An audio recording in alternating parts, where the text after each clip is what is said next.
नागरी महोत्सवाचे संस्थापक अध्यक्ष विशुभाऊ म्हात्रे, कार्यक्रमाचे अध्यक्ष दयानंदजी चोरगे, समिती अध्यक्ष डॉक्टर सोन्या पाटील साहेब, स्वागत अध्यक्ष डॉक्टर यशवंत सोरे, कार्याध्यक्ष हनुमान पाटील, प्रमुख सल्लागार आदरणीय पंडितजी पाटील, तसेच अरुणजी पाटील, खजिनदार अमरजी म्हात्रे, सचिव रमेशजी कराळे, प्रमुख सल्लागार भगवान ठाकूर, आपणा सर्वांचं मनपूर्वक हार्दिक अभिनंदन। कारण भिवंडी आगरी महोत्सव आज वेगळ्या पद्धतीने संपन्न होतोय।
कशाला टावलाटा उठती आन शिराला जाऊन भेटती,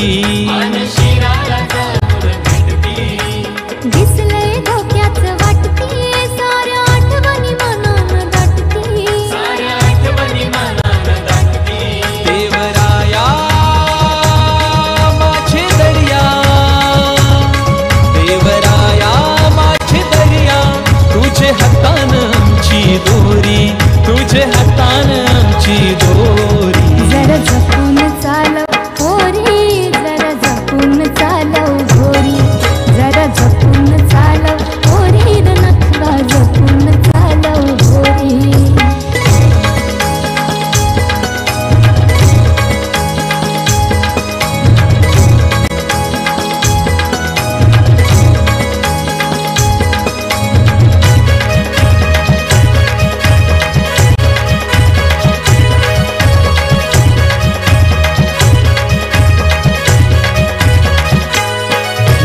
काळजी करू सौगा, देव खंडोबा पाठीशी उभा, धंदा कोल्यांचा माहित जगा, दर्या आमचा हा सोयरा सदा, अगो कांता नको चिंता, अगो कांता नको चिंता, ठेव भरोसा एकवी। अतिशय सुंदर या चिमुकलीचा सन्मान करायचा सर, आणि या कलाकाराचा सन्मान करण्यासाठी विष्णूजी म्हात्रे यांना विनंती करतोय आपण व्यासपीठावर यायचे। आदरणीय विष्णूजी म्हात्रे, आपणास विनंती असेल आपल्या शुभ हस्ते आपण सदर कलाकाराला आपण सन्मानित करायचं आहे। मल्लखांब पडगा, मल्लखांब पडगा। या ठिकाणी अनेक मान्यवरांचं आगमन आजच्या ह्या कार्यक्रमामध्ये झालेलं आहे। आदरणीय छाया पाटील मॅडम, सरपंच काटेई, सुरेंद्रजी दळवी, उपसरपंच आमणे, अभिषेक